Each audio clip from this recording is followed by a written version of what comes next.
जुनी। जी मम्मा। आज तुम अच्छी से तैयार हो जाना। क्यों, हम कहीं जा रहे हैं क्या? हम कहीं नहीं जा रहे, लेकिन हमारे घर कोई आ रहा है। कौन आ रहा है? कोई खास।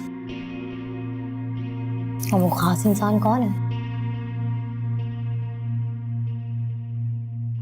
एक लड़का तुम्हें देखना चाहता है।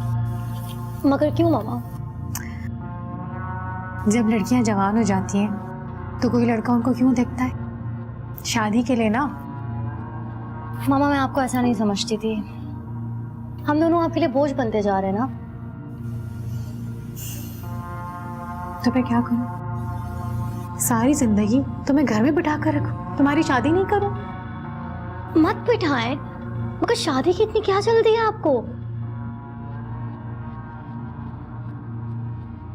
देखो सोनी, मुझसे अब तुम्हारा और रुशान का बोझ उठाया नहीं जाता है। मैं चाहती हूँ तुम खुद इस काबिल हो जाओ और अपने शौहर के साथ अपनी खुशगवार जिंदगी गुजारो। कौन है वो लोग? क्या बैकग्राउंड है? कुछ जानती हैं आप? फहद के जानने वाले हैं, बहुत अच्छे लोग हैं। बल्कि अभी फहद की कॉल आई थी, वो मुस्तफ़ा को घर भेज रहे हैं ताकि हम उससे मिल सकें। आप उन्हें इनकार कर दें मामा, मैं राजी नहीं हूँ शादी के लिए।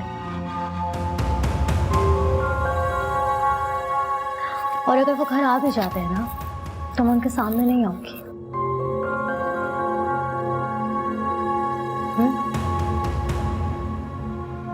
Excuse me.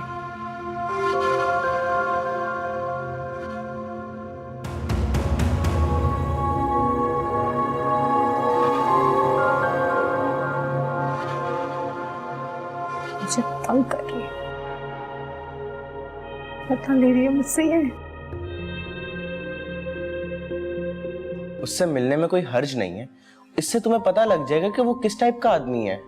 रुशान मुझे नहीं करनी शादी, क्या तुम नहीं जानते? अरे जानता हूं मैं। क्या तुम नहीं चाहती कि इस माहौल से तुम बाहर निकलो और अपने घर में सुकून की जिंदगी गुजारो, इज्जत से रहो? कौन लड़की है जो ये नहीं चाहेगी? लेकिन तुम्ही ने तो कहा था ना कि उसके बाल सफेद हैं, और ये कि तुमने उसे घर से निकाल दिया था। अरे हाँ मैंने कहा था। अब हर बार मामा ही तो नहीं गलत कह सकती ना। देखो मैं ये नहीं कह रहा कि मुस्तफ़ा पहला और आखिरी लड़का है जिससे तुमने शादी करनी है। मेरा कहने का मतलब है कि तुम उसके घर में जाओ, एक दफा देखो जाके वो रहता कैसे है, किस टाइप का आदमी है, कैसे लोग हैं वो।